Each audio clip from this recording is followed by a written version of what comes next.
በተለይ እኮ አዲስ ስንሆን ማለት ነው ምንም ፈተናውን ስላላየ ነው ሁሉም ቤት እኔ ከዚህ የተሻለ ነው የሚመስለን ማለት ነው። ሲያጋጥመን ነው ከአንዱ ቤት አንዱ ቤት ስንቀያየር ውይ እንዲሁም ያ ቤት ይሻል ነበር የፈለገም ነገር ቢሆን እንላለን። አሰላሙ አለይኩም ወራህመቱላሂ ወበረካቱ። ውድና የተከበራችሁ ውድ የረህማ ቤተሰቦች እንኳን ደህና መጣችሁ። እንዲሁም ክርስቲያን ወገኖች ሰላም ሰላም ብያለሁ። ሰላማችሁ በያላችሁበት ብዝዝት ይበልልኝ። ሁላችሁንም እጅግ አድርጌ አመሰግናለሁ። ያው እንደተለመደው በቪዲዮ ከች ብዬላችኋለሁ። ምን መሰላቸውን በተለይ አዳዲስ ስንመጣ የሆነ ያ ቤት ጥሩ ሊሆን ይችላል ማለት ነው። መሰለን እኛ የመጀመሪያችን ነውን። ያው ከሀገራችን ለመምጣት ስናስብ ሁሉም ነገር በቃ እቃ የሚታጠበ አይመስለንም። ልብስ ራሱ እንደዚህ የሚታጠብ የሚተወከስ አይመስለንም። ያኔ ውጣ ውረድ ያለው አይመስለንም። ፎቅ ተሀት ከስር የምንጠራ አይመስለንም። በቃ እንደፈለገን በቃ አረብ ሀገር ሲባል እግራችን ሰቅለን ቁጭ ብንል በቃ እንደነሱ ይመስለናል ማለት ነው።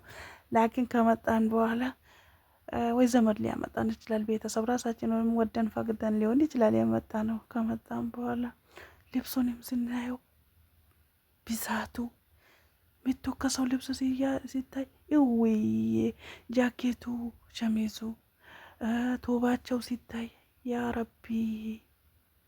ከዛስ ቤቱን እናጸዳለን። ከዛስ በአንድ በኩል እንጠራለን። ከዛስ ያሰላም አንቺ ሸቃላ ስንባል ምንም ማናቀው ነገር የለም።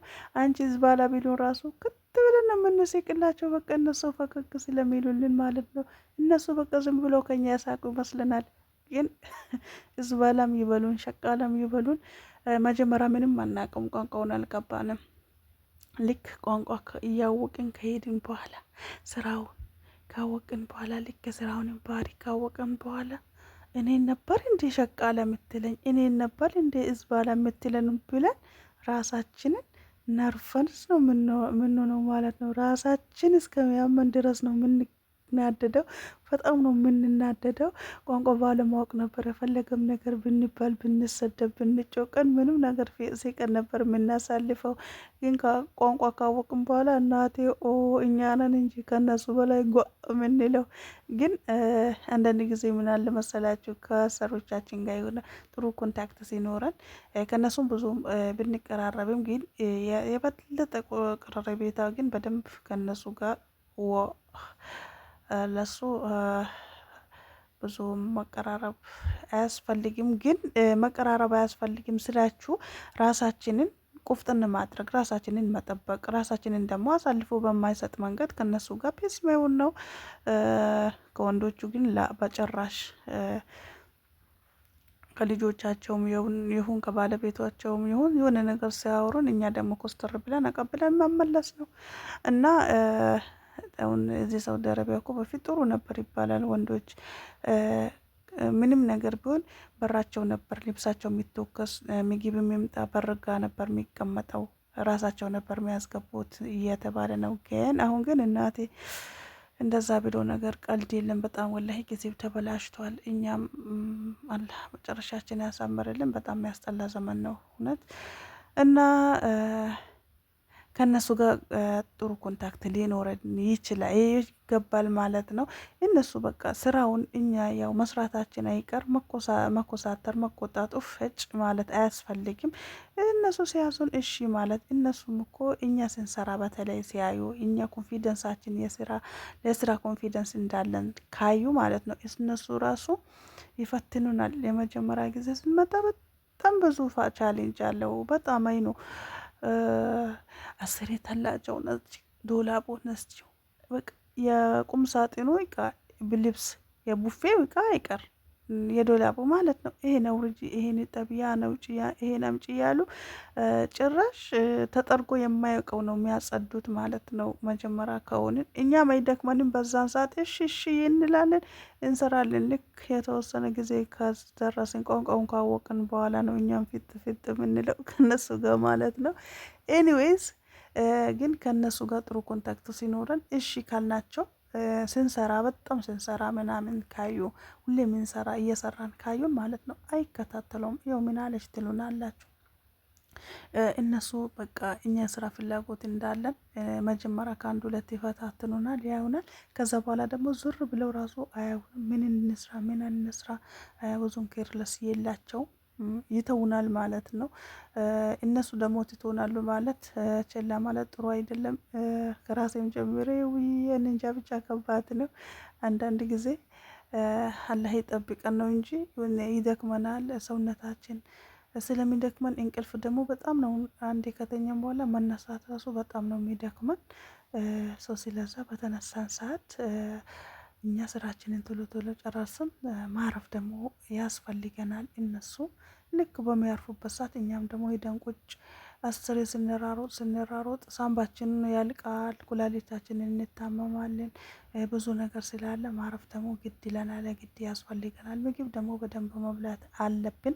በልተን ነው ስንሰራ ሁሉንም ነገር መቋቋም የምንችለው። እና ያው ልብሱንም ስናይ ጀምሬላችሁ ነበር ሳልጨርሰው ማለት ነው። ልብሱም ተቆልሎ ስናየው እቃው ምኑ ትልትች ነው የሚለው ማለት ነው። ከዛ ኡፍ እጭ እንላለን። ለዚህ ነበር እንዴ ያመጣችኝ? እሷ እንደዚህ ሆና እንደዚህ ለፍታ ነው እንዴ ይሄን ቤት የሰራችው ለአባት እናቷ?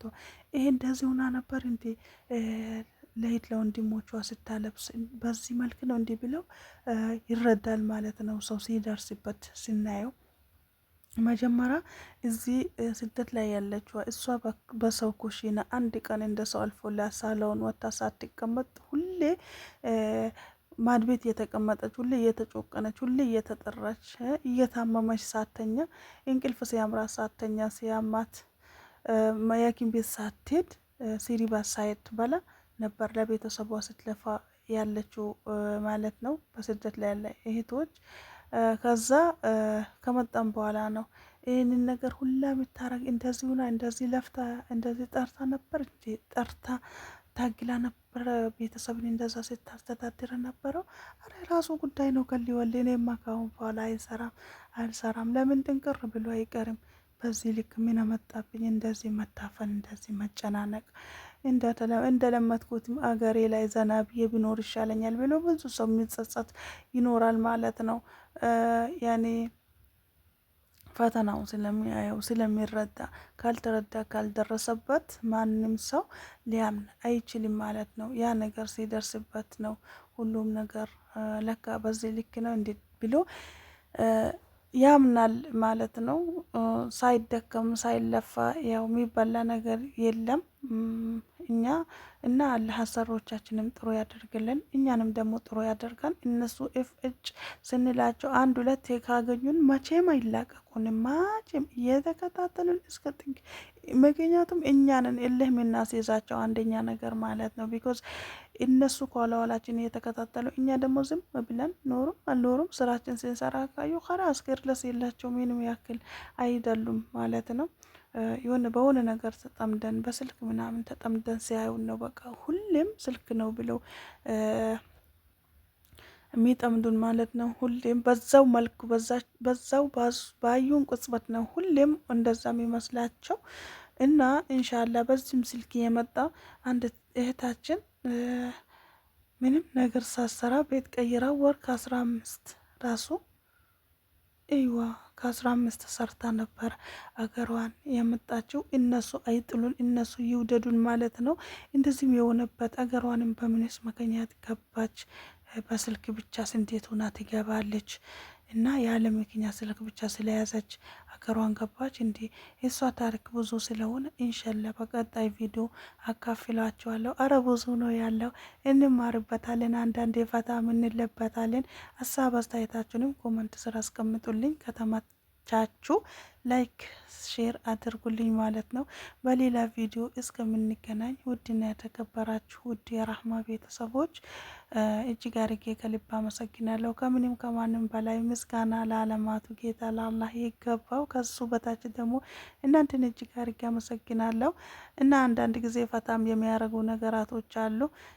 በሌላ ቪዲዮም ኢንሻአላህ ይመጣለሁ። ብዙም ነገር እንማማርበታለን ብዬ ተስፋ አረጋለሁ። በያላችሁበት ሰላማችሁ አላህ ያብዛልን። አገራችን ሰላም ትሁን። የሀገር ሰላም አላህ ያሰማን። አገር ሰላም ሲሆን ነው እኛም እዚህ ጋር ሰላም የምንሆነው። ፍቅር ጤና አይለይን። አሰላሙ አሌይኩም ወረህመቱላሂ ወበረካቱ።